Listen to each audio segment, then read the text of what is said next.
Yep.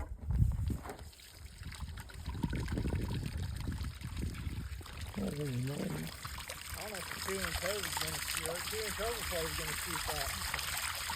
We're gonna find out. More in your well. Problem you're going to have is when the fucking cows find it. Let's go.